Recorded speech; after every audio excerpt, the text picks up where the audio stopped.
एमपीएबी और पीडब्ल्यूडी की O&M शाखा ने नए बस स्टैंड के पास बनाए गए फ्लाईओवर में विद्युतीकरण के कार्य में लाखों का काम करोड़ों में पहुंचाकर शासन को छूना लगाया है। सूचना के अधिकार के तहत प्राप्त किए गए दस्तावेजों के मुताबिक निविदा में विद्युतीकरण के कार्य की लंबाई 680 मीटर निर्धारित की गई थी, जिसे 73 लाख रुपए की लागत में पूर्ण किया जाना था। उसके बाद विद्युत मंडल और पीडब्ल्यूडी के O&M शाखा के अधिकारियों ने एस्टीमेट को बार बार पुनरीक्षित 231.99% बढ़ाते हुए अंतिम पुनरीक्षित प्राक्कलन को 5 करोड़ 22 लाख रुपए का कर दिया। इतना ही नहीं, अधिकारियों ने पुनरीक्षित प्राक्कलन में 680 मीटर के विद्युतीकरण के कार्य को 6.5 किलोमीटर भी कर दिया। नियम के मुताबिक प्राक्कलन को सिर्फ एक बार सिर्फ 10% तक पुनरीक्षित किया जा सकता है। उसके बाद संबंधित निविदा की फाइल पुनरीक्षण के लिए मुख्यालय भेज दी जाती है, जिसके पुनरीक्षित होने के बाद संबंधित विभाग दोबारा से निविदा आमंत्रित करता है, लेकिन अधिकारियों की मिली भगत से शासन द्वारा दी जाने वाली राशि का बंटर बांट करने के लिए फ्लाईओवर में विद्युतीकरण का कार्य कर रहे संविदाकार रतन सिंह के अलावा कोई दूसरी निविदा आमंत्रित की गई। बताया गया है कि 1 करोड़ रुपए से अधिक विद्युतीकरण के कार्य में NABL की रिपोर्ट लेना अनिवार्य है, लेकिन सूचना के अधिकार के तहत प्राप्त दस्तावेजों के मुताबिक मध्य प्रदेश विद्युत वितरण कंपनी के अधिकारियों ने संविदाकार से वह रिपोर्ट भी नहीं ली। जो विद्युतीकरण का हुआ है उसमें एक बहुत बड़ा खेल हुआ है। उसे कितनी बार रिवाइज किया गया है, कितने प्रतिशत राशि बढ़ाई गई है, क्या है पूरा मामला?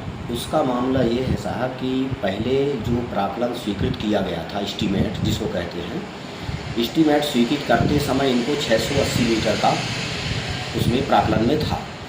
इन्होंने उसको रिवाइज करके उसको 6.5 किलोमीटर कर दिया। 680 मीटर का 6.5 किलोमीटर कर दिया गया। 73 लाख की पीएसी को इन्होंने 5 करोड़ 22 लाख कर दिया। और जब आपने पीएसी बढ़ाया, जब आपने रिवाइज किया एस्टीमेट, कई बार 231.2299% इन्होंने रिवाइज किया। उस रिवाइज प्राक्कलन रिवाइज करते समय इन्होंने क्या ये नहीं देखा कि हमारा ये 10% की सीमा को जो निर्धारित नियमानुसार 10% से ज़्यादा रिवाइज नहीं होना चाहिए, पुनरीक्षित नहीं किया जाना चाहिए। लेकिन इन्होंने उसको पुनरीक्षित करके 10% क्या, उसको 231% 32% पहुँचा दिया। तो ये शासन के खजाने का सीधे खुलेआम लूट हो रही है। दूसरी बात इसमें क्या हुआ है कि जब इन्होंने रिवाइज किया तो न तो बैंक गारंटी ली इन्होंने। भाई हम कहते हैं 73 लाख की बैंक गारंटी तो आपने ले लिया, एडिशनल परफॉर्मेंस गारंटी, तो आपने अतिरिक्त परफॉर्मेंस गारंटी 5 करोड़ राशि की क्यों नहीं ली? इसमें आपने बंदरमाट किया। आप अगर 5 करोड़ की 31 कुछ परसेंट बिलों में जब आपने टेंडर लिया, स्वीकृत किया, तो उसकी 31% राशि 5 करोड़ की भी जमा करानी चाहिए थी। वो आपने कराया नहीं, गुणवत्ता विहीन कार्य कराया। जो मटेरियल आपको उसमें लगाना चाहिए वो आपने नहीं लगवाया। और इस तरह से बार बार माननीय एक व्यक्ति विशेष का नाम लेकर के ये कहा गया कि इनके द्वारा कहा गया कि बढ़ाया जाए। तो क्या उन्होंने ये निर्देश दिया था कि फला व्यक्ति से ही कराया जाए? ऐसा तो नहीं है निर्देश। दूसरी बात ये मैं कहना चाहता हूँ कि इसमें विद्युत विभाग भी संलिप्त है। कैसे? विद्युत विभाग इसमें 5% वो लेता है, सुपरविजन चार्ज लेता है। विद्युत विभाग हैंडिंग ओवर लेता है। विद्युत विभाग NABL की रिपोर्ट लेता है। विद्युत विभाग इसका जो शिफ्टिंग में मटेरियल निकाला जाता है, उस मटेरियल को एरिया स्टोर सतना में जमा कराता है। ऐसा इन्होंने नहीं किया। तो इसमें कुल मिलाकर के इन लोगों ने लंबा खेल किया है, दोनों विभाग के अधिकारियों ने मिलकर के, PWD, E&M डिवीज़न और ये शहर संभाग विद्युत विभाग। तो इस तरह से इन लोगों ने इसमें लंबा खेल किया है। नाम बता दीजिए एक बार। मेरा नाम जवाहर शुक्ला है। मैंने सूचना के अधिकार में इनके सारे दस्तावेज निकलवाए हैं जो प्रमाणित हैं। जो दस्तावेज इनके द्वारा नहीं दिए जा रहे, लीपापोती की जा रही है, इसकी शिकायत मैंने CM हेल्पलाइन में मैंने किया है।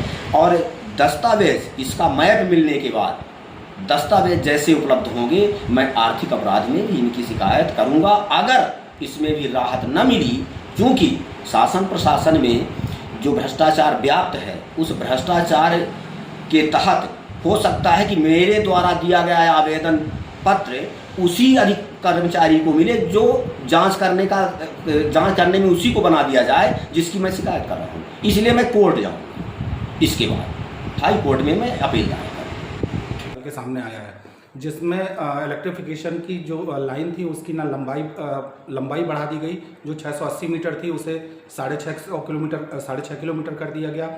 जो काम 73 लाख में होना था वो 5 करोड़ 22 लाख में होगा। ये जो फ्लाईओवर का कार्य है उसमें जो अग्रीमेंट हुआ होगा उसके क्या पॉइंट्स हैं, ये अभी हम लोगों को एक बार चेक कराने होंगे। आपके द्वारा जो विषय संज्ञान में लाया गया है कि जो रिविजन्स हुए हैं वो एज पर नॉर्म्स नहीं हुए हैं, तो ये जांच का विषय है। और चूंकि ये फ्लाईओवर के निर्माण को भी थोड़ा समय हो गया है, तो हम लोग ये चेक कराते हैं कि इसमें जो अग्रीमेंट है, स्कोप ऑफ वर्क है, उनके रिविजन्स कैसे हुए हैं, सेक्शन स्वीकृति के बाद हुए हैं या नहीं, ये सभी जांच के बाद जो भी तथ्य प्रकाश में आएंगे उस अनुसार हम लोग कार्रवाई करेंगे। मैम मैक्सिमम 10% रिवाइज करने का वो है, लेकिन मैम ये पहला मामला ऐसे आया जिसमें 233% बढ़ा दिया गया है। पीडब्ल्यूडी मैनुअल में जो रिवीजन है, इसमें अगर कार्य ऐसा कोई पाया जाता है तो रिवीजन के अलग अलग पैरामीटर्स हैं। सामान्य पैरामीटर ये जरूर है कि 10% तक हम लोग रिवीजन देते हैं, तो ये एक बार उनके प्रोजेक्ट को देखने के बाद जो अग्रीमेंट हुआ था तभी इस पर हम लोग कुछ तथ्यों पर कह पाएंगे। मैम इसमें टेंडर रिकॉल करना चाहिए था नियमानुसार, लेकिन टेंडर भी रिकॉल नहीं किया गया। एक ठेकेदार को लाभ पहुंचाने के लिए ये पूरा सब कुछ किया। बिल्कुल, हम इस विषय को चेक कराएंगे और यदि किसी भी जो अपना पीडब्ल्यूडी मैनुअल है कार्य को लेकर के अगर उसमें कोई भी अनियमितता हुई है तो उसमें कार्रवाई होगी। हेलो रीवा, कैसे हैं आप सभी?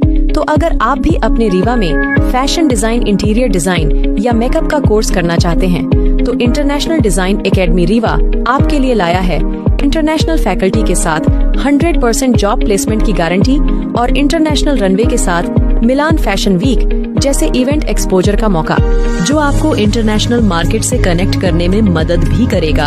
अगर आप या आपका दोस्त इंटीरियर डिजाइनर या फैशन डिजाइन का कोर्स करने का सोच रहे हैं तो एक बार IDA विजिट करें और अपनी नई यात्रा की शुरुआत करें। हमारा पता अंगिरा एम्पायर PK स्कूल के बगल में, प्रयागराज रोड, रीवा।